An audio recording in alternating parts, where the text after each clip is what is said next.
एक पंडित के 13 सवाल जिसने दरबार हिला दिया। अकबर के दरबार में उस दिन बड़ी चहल पहल थी। सभी दरबारी अपने अपने स्थान पर बैठे थे। अचानक दरवाजे पर पहरेदारों ने घोषणा की, महाराज, एक दूर देश से आया विद्वान पंडित आपसे भेंट करना चाहता है। अकबर ने कहा, उसे भीतर लाया जाए।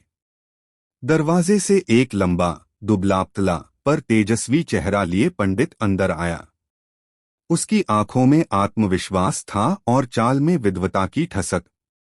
उसने झुककर अभिवादन किया और बोला, जय हो महाराज अकबर। मैंने सुना है कि आपके दरबार में बुद्धिमानों की कोई कमी नहीं, विशेषकर बीरबल जैसा चतुर मंत्री। अकबर मुस्कुराए, तुमने ठीक सुना है पंडित जी। बीरबल तो हमारे राज्य की शान है।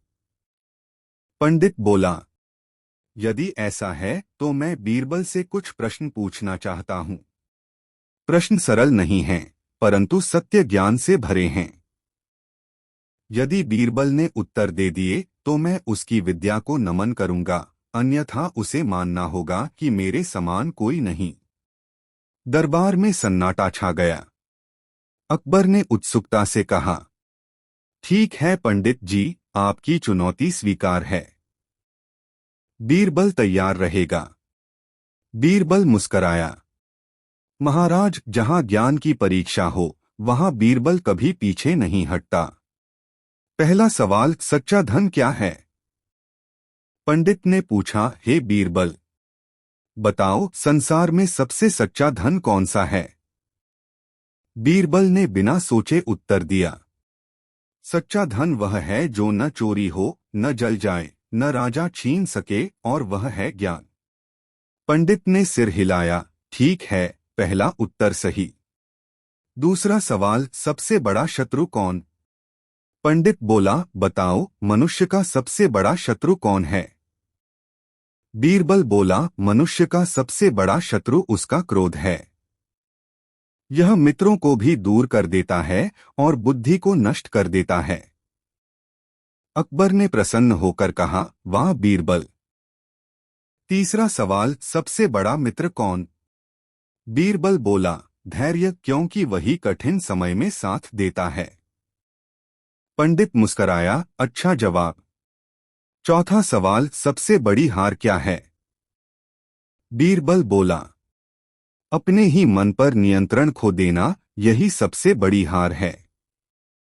पांचवा सवाल, सबसे बड़ी जीत?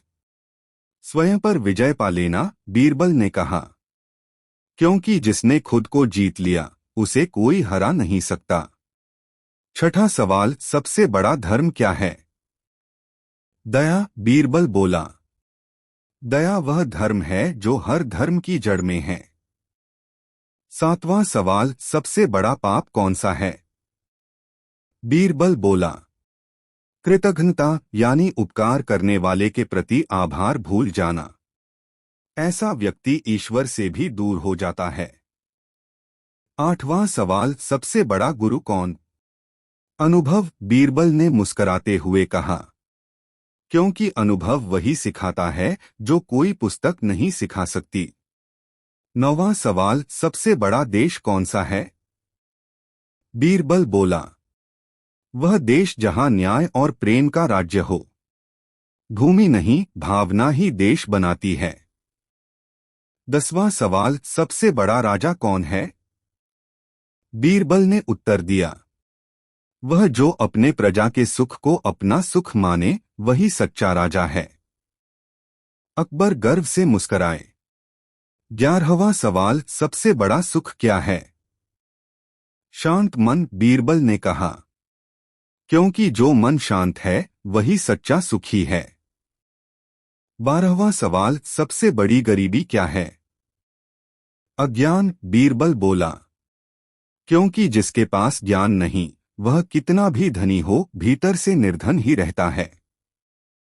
13वां सवाल, सबसे बड़ा जीवन कौन जीता है? बीरबल ने उत्तर दिया, वह जो दूसरों के लिए जीता है। स्वार्थी व्यक्ति जीवित होकर भी मृत है, जबकि परोपकारी व्यक्ति मरकर भी जीवित रहता है। पंडित कुछ देर तक चुप रहा। दरबार में सन्नाटा था। फिर वह झुककर बोला, महाराज, मैंने कई दरबारों में विद्वानों की परीक्षा ली, पर ऐसा कोई नहीं मिला जिसने इतने स्पष्ट और सटीक उत्तर दिए हों। बीरबल न केवल बुद्धिमान है, बल्कि सच्चा ज्ञानी भी है। अकबर ने प्रसन्न होकर कहा, पंडित जी, आज आपने हमारे दरबार की प्रतिष्ठा और बढ़ा दी। बीरबल मुस्कराया और बोला, महाराज, प्रश्न चाहे कितने भी कठिन क्यों न हो, यदि मन सच्चा हो और बुद्धि शांत, तो हर सवाल का उत्तर भीतर ही मिल जाता है। दरबार जय बीरबल के नारों से गूंज उठा। पंडित ने बीरबल के चरण स्पर्श किए और बोला, आज मैंने साक्षात बुद्धि के देवता को देखा है। उस दिन के बाद अकबर ने कहा, आज से हमारे दरबार में हर शुक्रवार को ज्ञान सभा होगी, जहां हर कोई प्रश्न पूछ सकता है और उत्तर खोजे जाएंगे। और इस तरह बीरबल के ज्ञान ने न केवल पंडित को बल्कि पूरे दरबार को हिला दिया। कुछ महीनों बाद अकबर के दरबार में सब कुछ सामान्य चल रहा था। बीरबल अपनी बुद्धि और हाजिर जवाबी से सबका मन जीत रहे थे। लेकिन एक दिन अचानक दरबार के द्वार पर पहरेदारों ने घोषणा की, महाराज, वही पंडित फिर से आया है जो पहले बीरबल से 13 सवाल पूछ चुका है। अकबर ने मुस्कुराते हुए कहा, अरे, स्वागत करो उस पंडित का। देखें इस बार क्या नया लेकर आया है। दरबार में वही तेजस्वी पंडित प्रवेश करता है।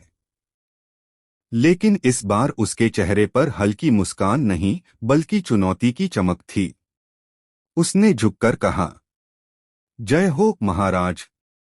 बीरबल के उत्तरों ने मुझे पहली बार पराजित किया था, परंतु मैं अपने देश लौटकर कई महीनों तक विचार करता रहा। अब मैं 13 नहीं, बल्कि 5 ऐसे तर्क लेकर आया हूं जिनका उत्तर किसी भी व्यक्ति के पास नहीं होगा। यदि बीरबल ने इनका उत्तर दे दिया, तो मैं उन्हें युगों युगों तक सर्वश्रेष्ठ विद्वान मान लूंगा।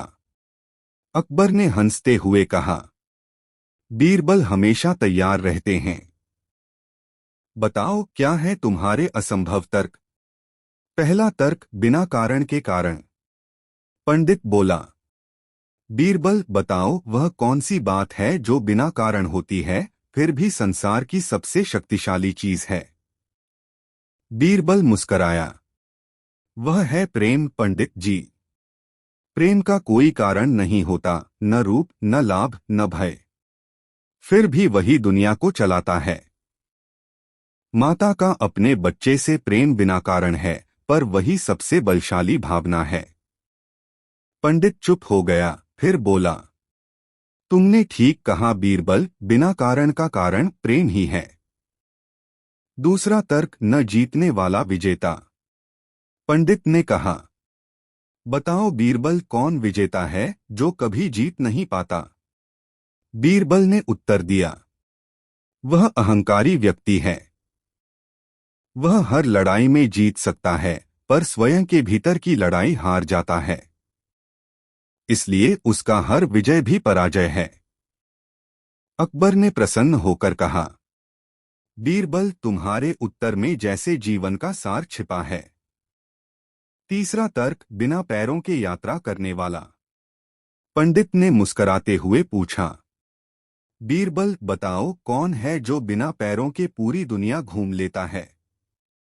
बीरबल ने कहा, विचार।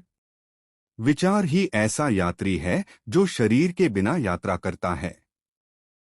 वह सीमाओं से परे जा सकता है, समय को भी पार कर सकता है। पंडित हंस पड़ा, अब तो मुझे लगता है तुम मेरे हर सवाल के भीतर झांक लेते हो। चौथा तर्क, जो मरकर भी जीवित रहता है। पंडित बोला, बीरबल, बताओ वह कौन है जो मर जाता है फिर भी जीवित रहता है? बीरबल ने तुरंत कहा, सत्कर्म। मनुष्य का शरीर नष्ट होता है, पर उसके कर्म अमर रहते हैं। वही पीढ़ियों तक जीवित रहते हैं, कथाओं, प्रेरणाओं और आशीर्वाद के रूप में। दरबार वाह बीरबल के जयघोष से गूंज उठा। पांचवां तर्क, जो कभी सत्य नहीं पर झूठ भी नहीं। पंडित अब गंभीर हुआ। उसने कहा, यह अंतिम तर्क है बीरबल। बताओ वह क्या है जो न सत्य है न झूठ। पूरा दरबार सोच में पड़ गया।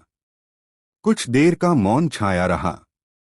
फिर बीरबल ने शांति से कहा, वह है सपना। सपना झूठ नहीं, क्योंकि हम उसे सच की तरह अनुभव करते हैं। और सत्य भी नहीं, क्योंकि वह जागने पर समाप्त हो जाता है। पंडित कुछ क्षण तक मौन रहा। फिर उसके चेहरे पर चमक लौट आई। वह बोला, बीरबल, आज तुमने न केवल मेरे प्रश्नों का उत्तर दिया, बल्कि मेरे भ्रमों को भी तोड़ा है।